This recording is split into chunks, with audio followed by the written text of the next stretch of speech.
já estamos de volta com o seu programa Estilo de Vida, hoje falando tudo sobre menstruação e também alguns problemas relacionados com doenças e distúrbios. Doutor, nós fomos para o intervalo a respeito das menstruações irregulares, que aí a gente já apontou algumas coisas a respeito deste assunto, uso de anticoncepcional, perda de peso, ganho de peso, alterações hormonais. Agora, a nossa tela interativa número 7 fala sobre o uso de dispositivo intrauterino, no caso, o conhecido DIU. Também DIU pode desregular essa menstruação? Não, assim, o DIU, tem um DIU medicamentoso, que tem um remedinho nele, e tem um DIU que não é medicamentoso.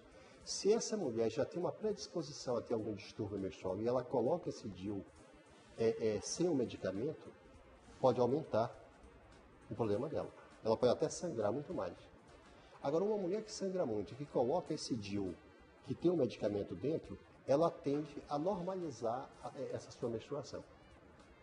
Agora, a troca de pílula anticoncepcional também pode desregular, de certa forma? Pode desregular, por isso é que você recomenda que a pessoa tome toda aquela sua cartela, menstrue e recomece o uso da pílula no segundo dia, qualquer pílula que ela for usar. Agora, o nosso próximo tópico fala sobre os miomas uterinos. O que seriam esses miomas, doutor? A parede do útero ele é formado por uma musculatura chamada de miométrio. E esse miométrio é que cresce, por isso que o nome é mioma. Mioma. Ele cresce e forma exatamente esses nódulos.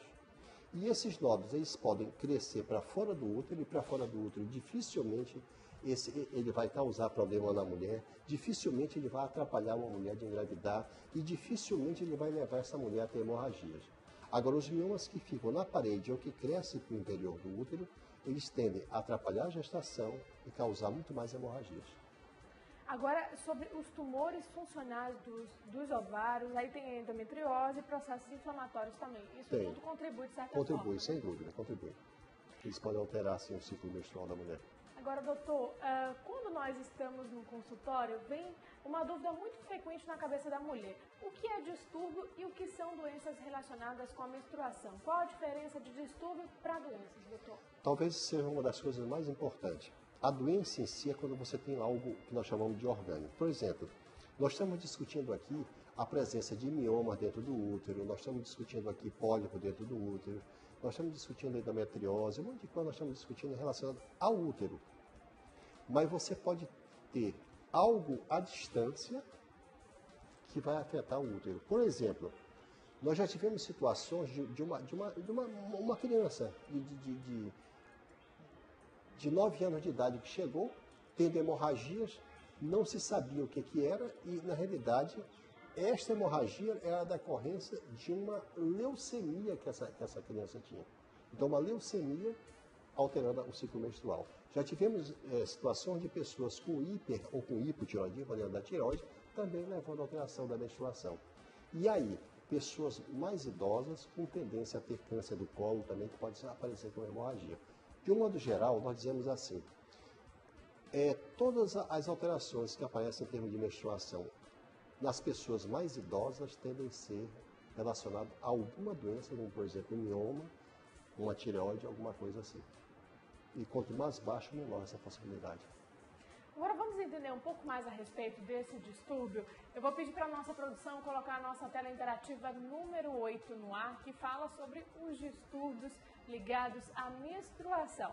O nosso primeiro tópico, doutor, fala sobre a dismenorreia. O que é isso exatamente? Dismenorreia é aquela coisa que eu estava comentando sobre a endometriose. Dismenorreia significa dor quando a mulher menstrua.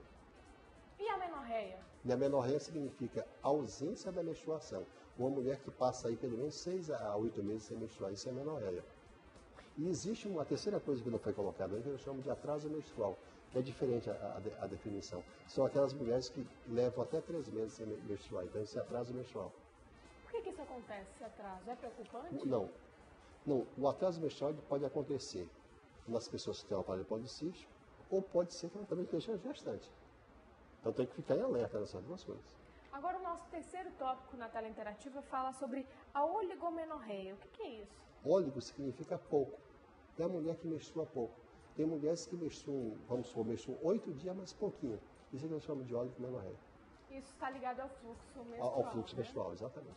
Agora, para a gente entender um pouco mais sobre essa diferença entre os distúrbios e as doenças relacionadas, eu vou pedir para a nossa produção colocar a nossa tela interativa número 9 no ar, que fala sobre essas doenças.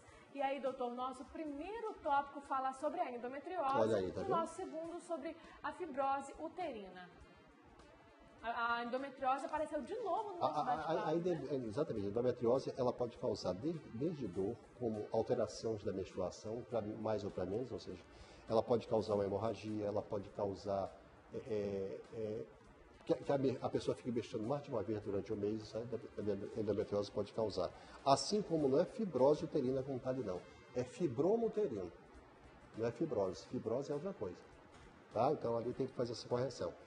O fibroma é o mesmo que miomas uterinos, tá? Que nós já discutimos também. Agora, os distúrbios menstruais podem aparecer em uma criança, por exemplo, e podem aparecer também na terceira idade. O que difere de um para o outro? Olha, com exceção das pessoas mais novas, você descobrir um problema de tireoide, você descobrir um problema de uma doença como a leucemia, né? As pessoas, à medida que elas envelhecem, nós temos que nos preocupar muito mais com o câncer. Por exemplo, mulheres acima de 35 anos, 40 anos, que estão menstruando, você tem que pensar em câncer de colo do útero. Acima dos 60, você tem que pensar em câncer de endométrio. E acima de 70, você tem que pensar em tumor de ovário que está levando essa pessoa a ter algum distúrbio, está tendo um problema lá da menstruação. Agora, como é feito o diagnóstico dessas doenças, doutor, e desses distúrbios também? É feito que tipo de exame para a gente conseguir chegar à doença, ao problema em si? A primeira coisa é o profissional colher uma boa história dessa pessoa. Saber quando foi que começou, se ela está tomando alguma medicação, se ela sofre de alguma doença. Então, nós chamamos de anamnese médica. Você busca tudo isso. E a partir dali você vai seletivamente pedir algum exame. Por exemplo, você pede um ultrassom para saber se ela não tem um cisto, se ela não tem um mioma, se ela não tem fibrose, então você pede um ultrassom. Mas se você perceber que, por exemplo, que ela tem alguma alteração aqui no pescoço, pode ser um problema de tireoide, ele vai pedir um exame para a tireoide. E através desses exames é que ele vai definir melhor aquele quadro. Agora, doutor, existe uma fase ideal, até mesmo uma data ideal para a realização desses exames? Como, por exemplo, aconteceu um caso que uma moça foi diagnosticada com endometriose e aí a doutora pediu um exame, só que o laboratório não falou para ela que ela tinha que fazer esse exame antes ou 10 dias depois da menstruação. E aí que isso pode variar em relação ao diagnóstico. O que deve ser feito nessa hora? Porque quando a gente chega no laboratório, não orientam a gente. Exatamente. Como regra geral, eu não gosto muito de regra geral, mas acho que aqui vale a pena a gente colocar uma regra geral. As mulheres deveriam sempre, que possível, fazer esse exame ultrassom ou ultrassom de mama, o que for o tipo de ultrassom, sempre depois que passar a menstruação. Porque se ela fizer antes de menstruar, por exemplo, um ultrassom de mama, pode aparecer cisto na mama dessa mulher. Se ela fizer antes de menstruar, pode aparecer cisto no ovário, ela ovulou, tem um cistozinho lá, entendeu? Então, de preferência, todos esses exames imediatamente após a parada da menstruação é o ideal. Tá? Agora, doutor, tem uma outra pergunta que envolve mitos e verdades a respeito da menstruação, que fala sobre o absorvente interno. Nós falamos a respeito do absorvente normal, externo, que passar de 6 vezes dessa troca ao longo do dia pode indicar alguma normalidade. Agora, eu posso usar o absorvente interno quando eu estou menstruada? Posso usar ele para dormir ou não? É prejudicial à saúde? Não, veja uma coisa, eu vou voltar a uma outra questão, que seria ter relações quando a pessoa menstrua, né? Esse tipo de absorvente que você está falando é íntimo e relações durante a menstruação pode ter alguma relação, mas muito baixa, de aumentar a probabilidade dessa pessoa intensificar a endometriose dela. Tá? Então pode, digamos pode, assim, mas assim não é uma coisa. Pode, mas muito sintomas. pouco, não é bem definido isso aí não. Ela poderia usar o seu absorvente nesse período. Doutor, tem participações através do nosso WhatsApp que estão chegando a todos os momentos aqui. Diz assim: oi, bom dia, tive um AVC há 4 meses, a partir daí não menstruei. mas já fiz vários exames e nada aponta a causa. E no momento estou tratando uma depressão. Essa depressão pode estar ligada a essa falta de sangramento? Quem mandou pra gente foi a Rai Soares, de Macapá, Amapá. Rai, muito obrigada pela sua participação. Rai, e aí, doutor? As pessoas que têm depressão, porque eu vou pelo outro ponto. A pessoa que tem uma depressão, ela pode, como é que se diz, estar fazendo uso de algum antidepressivo que pode aumentar o nível de um determinado hormônio e essa pessoa ficar sem menstruar. Pode. Não estou dizendo que seja, mas uma das causas pode ser essa. É possível, sim. Não a depressão, mas o remédio que vai usar para a depressão. E o AVC pode ter relação com essa falta Pode, de mas é mais difícil, é muito raro isso. Então tem que ficar de olho nessa substância que ela está utilizando nesse tratamento. Tem uma outra participação que diz assim: bom dia, eu tomava pílula há 9 anos e parei este mês. Ainda não menstruei. É normal? Quais são os sintomas? Quem mandou pra gente foi a Flávia. Muito obrigada pela sua participação, Flávia. Flávia, de uma maneira geral, quando você toma pílula anticoncepcional para não menstruar, o interior do útero ele afina um pouquinho. Pode demorar sim, mas não mais do que 20 dias. Pode demorar um pouco e depois ele volta ao normal. A única lembrança que eu gostaria de fazer é que se ela tomar aquela injeção injetável que se usa a cada 13 meses, mesmo quando ela para, ela pode chegar até 9 meses sem menstruar. Mas é apenas esse tipo de injeção. A pílula, de um modo geral, ela não causa isso aí. A não ser que ela esteja tomando uma pílula à base só da progesterona, que é o Cerazete, que nós chamamos. Eu não sei se é essa pílula. Isso então, pode demorar mais. A nossa orientação para a Flávia é realmente ela esperar mais um pouquinho. Esperar mais um pouco, se não acontecer, procurar a orientação de um médico para ver o que está Isso. acontecendo aí, Flávia. Tem uma outra participação que diz assim, rapidinho, produção. Oi, bom dia. Em novembro fui consultada e o diagnóstico final seria esterectomia total.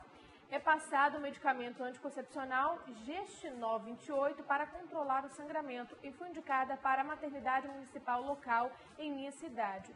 Encaminhamento para tal a realização, mas não foi feita a cirurgia. O médico que me atendeu disse para eu continuar tomando o medicamento por 6 meses e fazendo esse mesmo uso desse medicamento contínuo. O que a gente pode falar para essa pessoa, doutor? Não, primeiro, se ela... primeiro, eu queria parabenizar o colega que teve a consciência de não mutilar essa mulher, tirar o seu útero. Parabéns a esse colega. Segunda coisa, ela pode realmente... Nós não estávamos discutindo quem tem hemorragia vai ter anemia e que uma das opções poderia ser a pílula anticoncepcional. Então, absolutamente correta a conduta. Usa a pílula contínua. Ela fala que esse sangramento está contínuo e com muitas dores abdominais também. Mas ela continua tendo dor mesmo usando a pílula? Sim. Então ela poderia fazer a opção por uma pílula de uma dose maior, como por exemplo, ela está tomando Gestinol, podia mudar para o dia 35. Então, mas isso é conduta do colega, ela tem que procurar um colega, que por sinal ele orientou ela muito bem. Doutor, muito obrigada pela sua participação no programa Estilo de Vida. Gostei muito do nosso bate-papo. Realmente, esse tema é muito abrangente ainda. Surgem vários mitos e verdades a respeito da menstruação, de anticoncepcionais, de várias doenças. Inclusive, a gente vai voltar falando sobre estes assuntos, viu? Então, muito obrigada e até a próxima. Só quero agradecer o convite que foi feito e parabéns à Amazonsat por permear todo o nosso interior, que tanto precisa de informações importantes desse nível. Muito obrigada mais uma vez. Para você de casa, nós vamos para um breve intervalo e daqui a pouquinho a gente volta. Até lá.